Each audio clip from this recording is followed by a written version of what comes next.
Who would have thought at the start of this season that the Houston Rockets, a team filled with young talent and coming off a rebuilding phase, would be sitting near the top of the Western Conference standings? With a remarkable 14-6 record, they've already clinched a spot in the NBA Cup knockout stage. They've surprised fans and analysts alike with their impressive performance. So, what's behind this unexpected rise? In today's video, we will dive into how the Rockets have transformed into one of the NBA's most exciting and formidable teams. Let's jump right in. First, let's look at an interesting fact. The Rockets' strength of schedule is negative 0.16. What does that mean?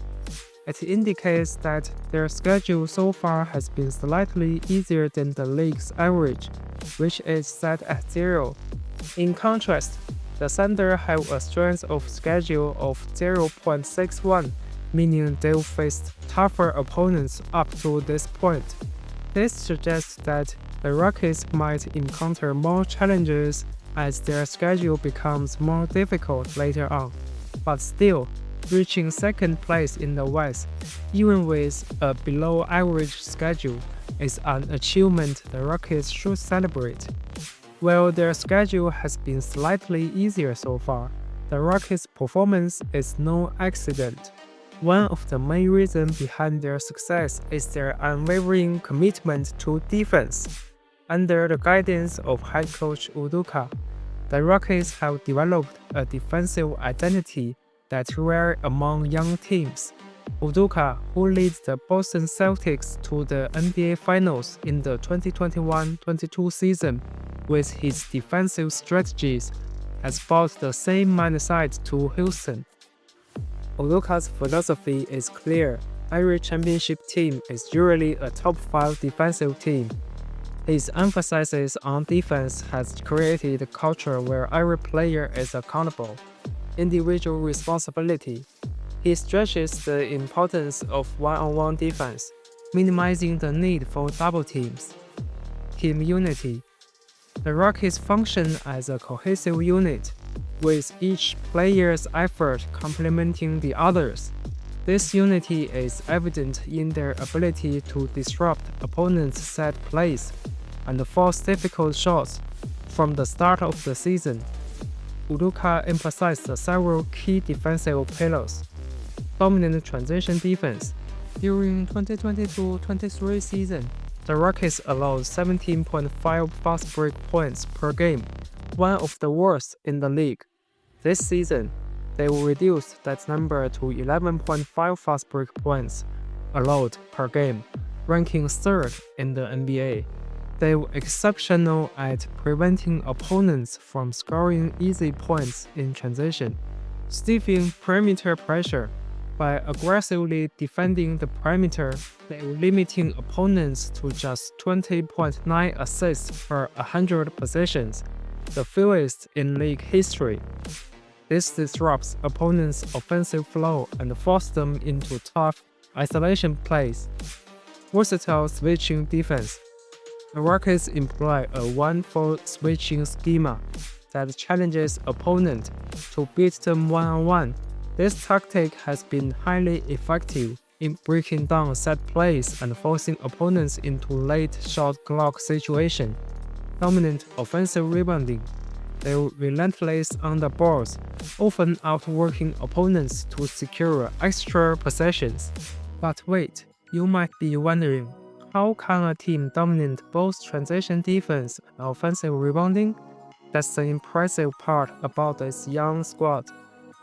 The Rockets aggressively pursue offensive rebounds but can quickly get back on defense if they don't secure the ball. Typically, only 2 players, those closest to the basket, will contest for the offensive rebound. The rest of the team immediately sprint back to defend. If the Rockets don't grab the rebound, the 2 players who went for it quickly return to their defensive positions. Additionally, they often slow down the opponent's initial outlet pass. This disruption buys extra time for the whole team to get back and set up their defense properly. Take their game against the Milwaukee Bucks as an example, a team featuring one of the best transition players in Giannis. When the Rockets didn't secure the offensive rebound, someone would immediately pressure the ball handler to slow down the fast break. By the time the Bucks advanced the ball, all 5 Rockets players were already ahead, eliminating easy open shot opportunities. Slowing down the ball at midcourt prevents Giannis from initiating the offense from his preferred spots closer to the basket. As a result, the Bucks often had to slow down and run half-court sets instead of capitalizing on fast break chances.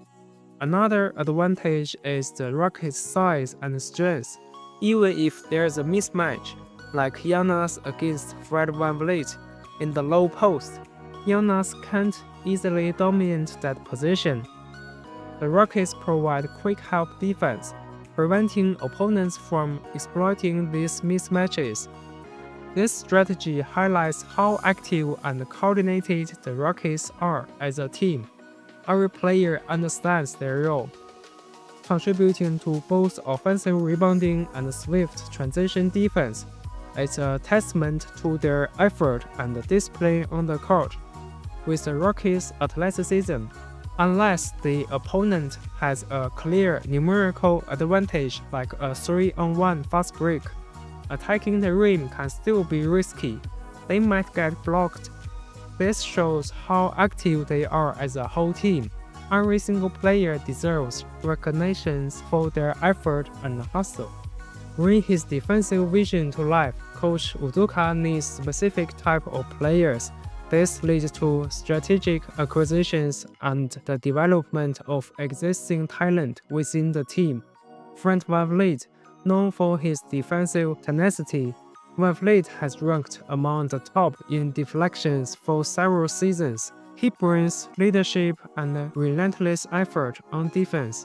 Dillon Brooks, standing at 6'6", Brooks plays with versatility. His defensive attitude sets the tone for the team, often taking on the challenge of guarding the opponent's best players, Amen Thompson and Tari Eason. These young players embody the Rockets' energetic and aggressive style. Thompson's physical gifts and defensive instinct, along with Eason's toughness and decisiveness, have made them key contributors. Warriors fans might remember them best from a game where, despite facing a 31-point deficit before halftime, Amen and Tyrese' unlimited energy and hard work forced the game into overtime. Although the Rockets eventually lost, their performance showcased the potential. Sengun often criticized for his rim protection. He now focused on contesting shots without overextending himself. Opponents shoot 54.9% when he contests, which is acceptable given how close these shots are to the basket. Despite not being widely recognized for their defense, players like Sengun and Green are making significant contributions on that end. In terms of defensive win shares, Sengun ranked third on the Rockets and surprisingly fourth in the entire league among players who has played more than 17 games. Jalen Green is only slightly behind renowned defenders like Dort. Does this mean that the team's overall great defense inflects each individual's defensive win shares? Not necessarily. For instance, the Clippers have a strong defense as well, but among the top 30 in defensive win shares, only Chris Dunn and Ivica Zubac appear. While the Rockets' defense is already among the league's best, they need to find ways to improve their offense. Actually, the Rockets are somewhat similar to the Thunder. The Thunder boast the best defensive team in the league, but ranked 11th offensively, whereas the Rockets are 17th in offense. The key difference might be SGA. Jalen Green is still trying to find his shooting touch. but his recent 41-point game may boost his confidence.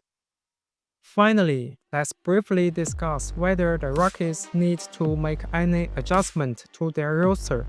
Personally, I would prefer not to make any major changes this season.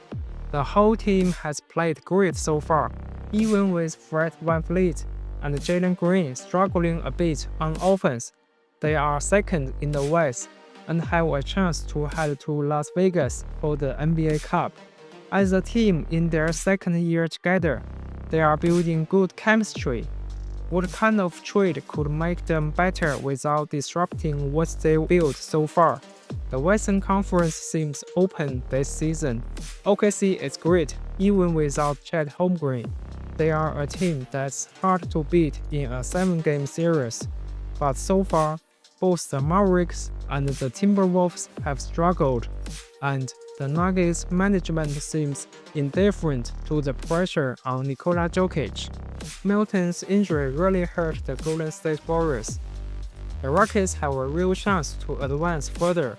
No one could have predicted the Mavericks and the Timberwolves facing each other in the conference final last year. Personally, I'd like to see how far the current roster can go and then consider making significant moves in the off-season, especially since Fred VanVleet will enter the final year of his contract with a team option. What are your thoughts on the Rockets' surprising surge this season? Do you think their defense can carry them to a deep playoff run? Share your opinions in the comments below.